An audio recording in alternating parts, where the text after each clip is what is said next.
So today I thought I'd do another this or that video, but not so much let's talk about this subject or talk about that subject. Thought I'd go through some of my routine, almost daily chores.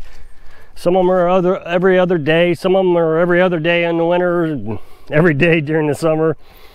I've gotten a little bit behind here recently. As you know, I've started a new YouTube channel. If you haven't checked it out, I'll put a link to that channel at the end of this channel, right here at the end of this video, I should say.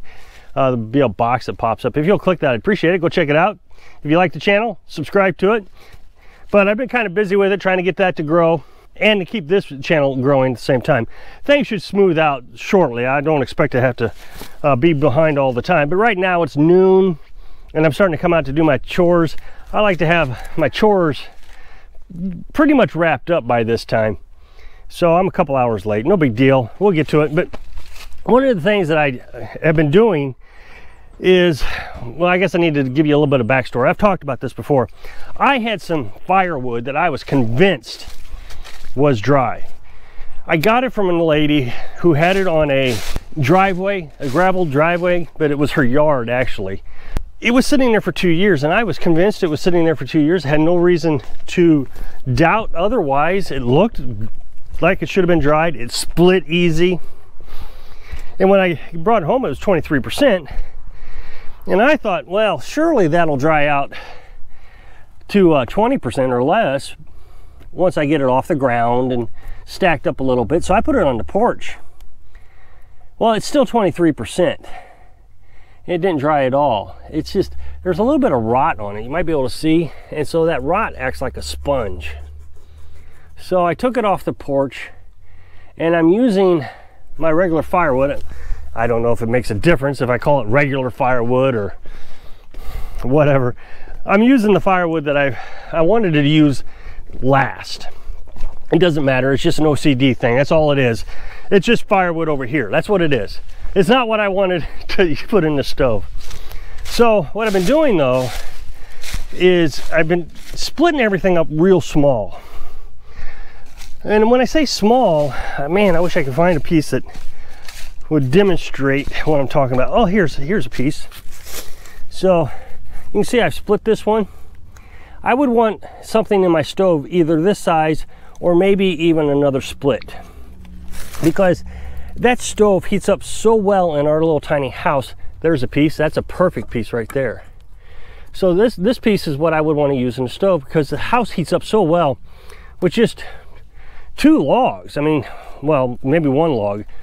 You could split this in half, set it in there, and it would burn half the night. This morning I started the fire at 5:30 this morning. It is noon now, and the little heat operated fan that sits on top of the wood stove, it's not electric, it's driven by heat, it's still spinning. Well, that's got to be up above 170 degrees before it even starts spinning. The fire's completely died down. It's just coals. I don't even see coals in there, so it's all buried in ash. That stove just retains heat. So what I've been doing, I've been splitting this when I come down here, because not all of it is dry. Last August, so a year ago in August, 16 months ago, I cut this off a tree that had fallen down at the city park. So it fell down in, let's say, June. I went down there in August, cut it in 2020. And I split it and I put it here. Well, some of it is at 23%, like that firewood over there. So instead of pushing the wood stove, because the wood stove really needs 20% or lower, instead of risking it, putting 23, if I didn't have anything else, I would put 23 in it. But I can put 20% in it. It's just, I got to test it. So that's what I've been doing. Come down here, I split a log, I test it, and I'll split up a handful, you know, arm load, take it up on the porch and let it sit. And I can do this about every other day because we just don't use that much firewood. So I want to show you, I mean, obviously you know what it's like to split firewood, but I wanted to show you what the test results come out to be. So I'm going to pull out a log here and we're going to get started.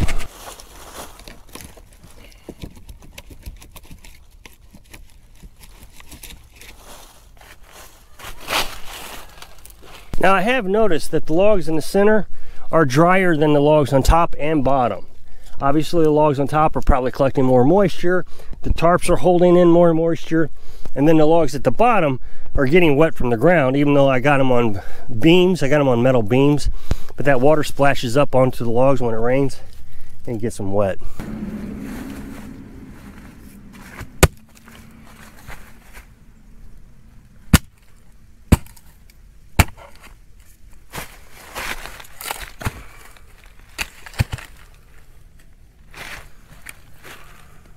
Okay, so now I have my tester, my moisture tester.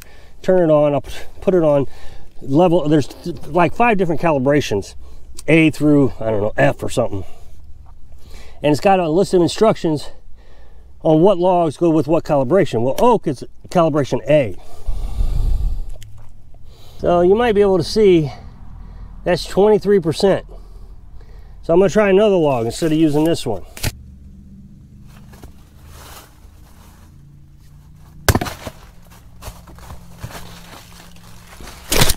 Now, I split this log last week.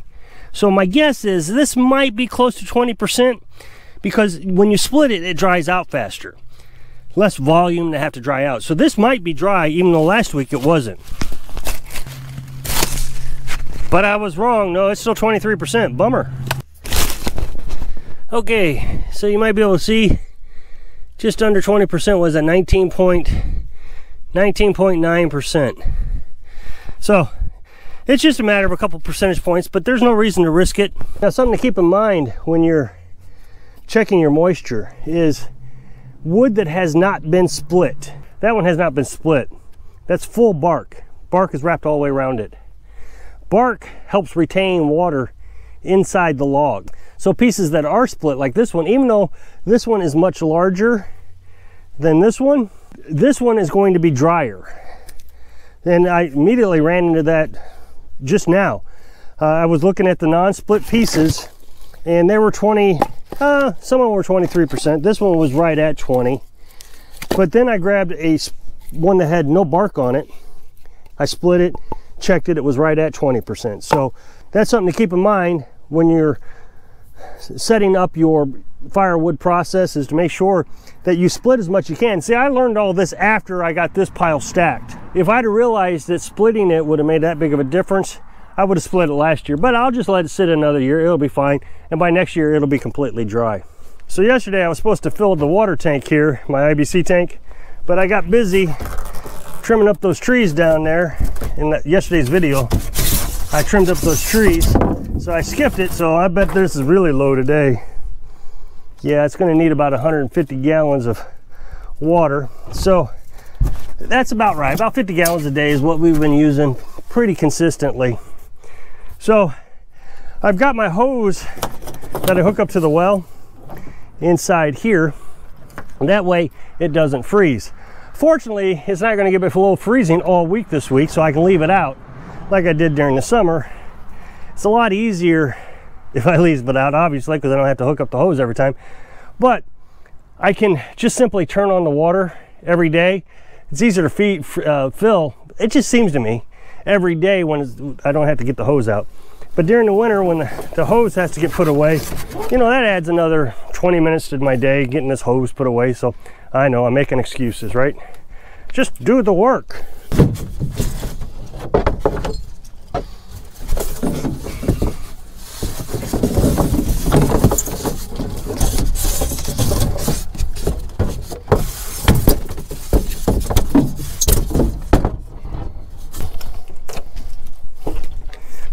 So the well's over here, just a few feet away, not too bad.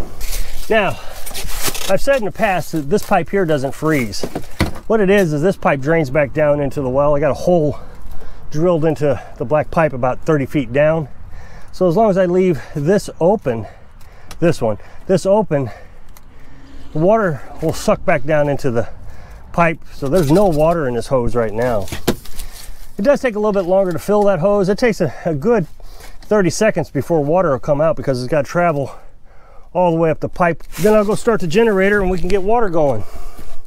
Now, when you do it this way, because you don't have a pressurized tank, you got to be careful you don't have any kinks in the hose, because you don't want that water deadheading, is what it's called.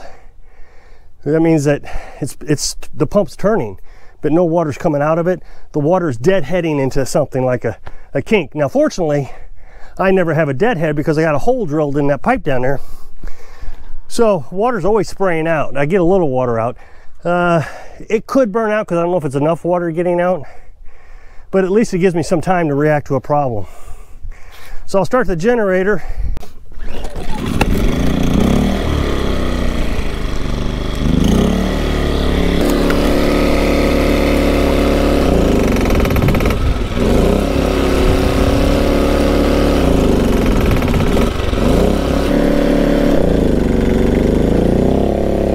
As I said, she's getting old and cranky. She just doesn't want to go when it's cold like that. Needs several seconds to warm up. Used to be I just started up, plugged it in, but not anymore. Okay, so now you can see that when I shut the water off, I leave this nozzle open here. That way the water can get sucked back in. Then I just switch it over to the filters. You don't want the filtered water to get sucked back in because then you have all that dirty filter water going in there. Now, the other thing I always want to be cautious of, I know this seems pretty self-evident, but I always try to get the water to run down the hose a little bit. That way the water's not, the dirt from the hose, that because it landed on the ground or whatever, doesn't get into the tank.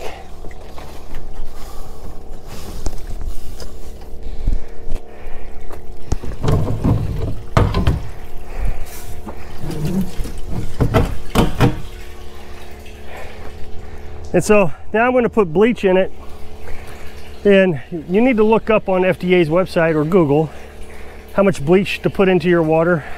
I would tell you, but I'm really concerned that somebody would hold me liable if it didn't work. I'd rather you get the information from a source that has the ability to compensate you if something goes wrong. But I put bleach in it, and that kills any bacteria.